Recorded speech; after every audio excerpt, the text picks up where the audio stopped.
Bom dia, boa tarde, boa noite, aluno SEB do sétimo ano. Na aula passada, realizamos a leitura do texto da página 75 à página 78, o texto plebiscito. Nesse texto, observamos que se trata de uma família do século XIX que desenvolve toda uma narrativa por conta do significado da palavra plebiscito, uma vez que o pai, como não sabe responder, ele desenvolve diversas estratégias para tentar fugir da resposta.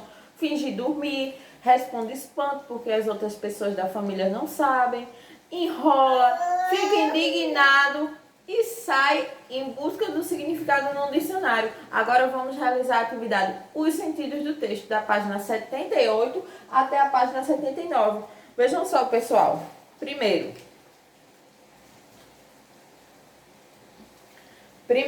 assinale a alternativa que corresponde ao objetivo do texto. Pessoal, tenho 4 alternativas. Preciso de ler todas para poder ter certeza da alternativa que é a correta. Então, a primeira alternativa diz o seguinte: defende uma opinião sobre a divisão de classes, proletariado e burguesia. Pessoal, palavra proletariado, ela surge sim no texto, mas ela surge como uma outra palavra que o pai também não sabia qual era o significado.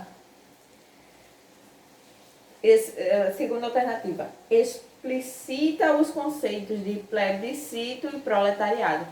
Então, pessoal, apesar de explicitar os conceitos de plebiscito e proletariado, de certo modo, esse não é o principal foco do texto, o principal objetivo do texto. Vamos à outra alternativa. Retrata cenas características da família do século XIX. Então, pessoal, nessa postura familiar do século XIX, o pai era a grande autoridade da casa. Ele se sentiu indignado a mulher tentar fazer com que ele admitisse não saber de algo. Ele era a autoridade da sala, ele tinha que ter um prestígio, ele tinha que ser o principal, ele tinha que saber de tudo, ele tinha que ser detentor de todo conhecimento. A figura do pai do século XIX é essa. E ao ser questionado, mostra como ele fica indignado ao ser questionado. E as crianças também tinham o pai como fonte de conhecimento, tinha toda aquela preocupação dos costumes da época, de não poder dormir depois de comer, entre outros. Então a alternativa correta realmente é isso aí, retratar cenas características da família do século XIX. Marcaram aí, né? E a última alternativa, porque eu preciso ler todas, é mostrar a submissão da esposa e dos filhos ao senhor Rodrigues, chefe de família. Pessoal, vejam só. Apesar de mostrar esse contexto em que a mulher e os filhos realmente eles deveriam reconhecer o pai como a figura mais importante da casa, mas o principal é essa aqui, retratar as cenas, né, do convívio, da questão do jantar, do que as crianças faziam no tempo livre, de como o pai ele deveria se comportar, reagir. Então, o foco do texto é esse aqui, retratar as cenas características da família do século XIX. Vamos ao segundo. Leia as passagens do texto lido, dê o significado das palavras e expressões destacadas. Vejam só, tem várias expressões aí comuns para o século XIX, até algumas ainda usamos ainda hoje.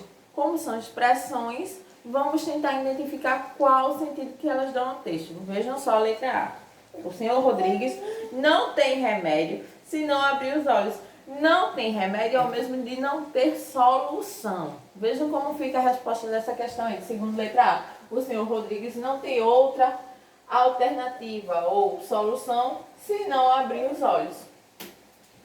Letra B, você é muito prosa. Ser prosa, ser falador, ser cheio de si. Veja como fica a questão aí. Letra B, você é muito falador, cheio de si. Letra C, sim, agora sabe porque foi ao dicionário. Foi ao dicionário.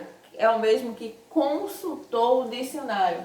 Você, assim, agora sabe porque consultou um dicionário. Letra D. Não dou o braço a torcer. Não dá o braço a torcer é não se dar por derrotado, por vencido. Veja como fica essa questão. Não me dou por derrotado, vencido. Letra E. o negociante esperava a deixa. O que é esperar a deixa? Esperava ser chamado novamente. Então, olha só como ficou a frase. O negociante esperava ser chamado novamente pelos familiares. Tenho certeza que você já terminou a correção, né? Vamos à questão 3. Terceiro. Quais são as reações do senhor Rodrigues ao ser perguntado sobre o significado da palavra plebiscito? Pessoal, a gente viu o seguinte. Primeiramente, ele finge dormir, né? Ele finge dormir. Em seguida, ele vai e acaba a mulher falando: olha, não durma depois, o menino tá falando, não durma depois de comer e tal. Aí ele não tem outra saída. Aí ele acorda e finge espanto. E você, menino, tem 12 anos e não sabe o que significa plebiscito? Aí a mulher diz assim: eu também não me admiro, porque eu também não sei. Também, aí ela começa a dizer: eu acredito que você também não sabe, né? Fala para o marido. Então, no segundo momento, ele abre os olhos e demonstra espanto pelo fato dos componentes da família não saberem o significado da palavra. E assim ele vai enrolando até que, não tendo como esconder que não sabia o significado da palavra, ele fica indignado. Ele demonstra estar indignado e sai da sala em busca de um dicionário. Vejam aí a resposta para a nossa questão. Primeiramente, ele fecha os olhos para fingir que está dormindo. Em seguida, abre os olhos e demonstra espanto pelo fato dos componentes da família não saberem o significado da palavra. E assim vai enrolando até que, não tendo como esconder que não sabia o significado da palavra, mostra-se indignadíssimo e sai da sala em busca de um dicionário. Quarto.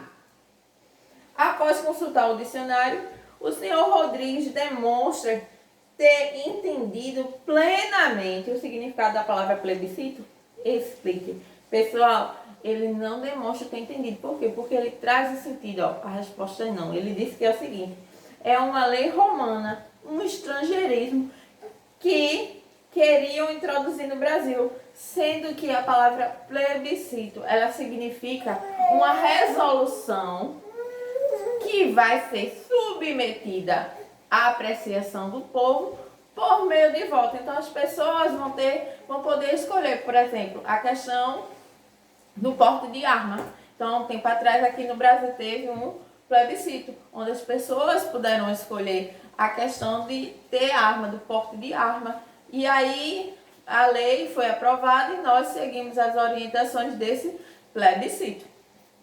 Quinto, você acredita que a incompreensão ou desconhecimento das leis de um país constitui obstáculo à construção da cidadania? Explique. Pessoal, ignorar ou desconhecer leis são obstáculos que impossibilitam o cidadão pleno de lutar por seus direitos quando são submetidos a situações injustas por aqueles que possuem o poder econômico ou político. Então, por isso é importante conhecer as leis. Pessoal, espero que vocês tenham entendido. Qualquer dúvida, entre em contato comigo pela plataforma. Estarei disponibilizando a resolução que está aqui nos slides em anexo no último dia da semana. Até a próxima aula.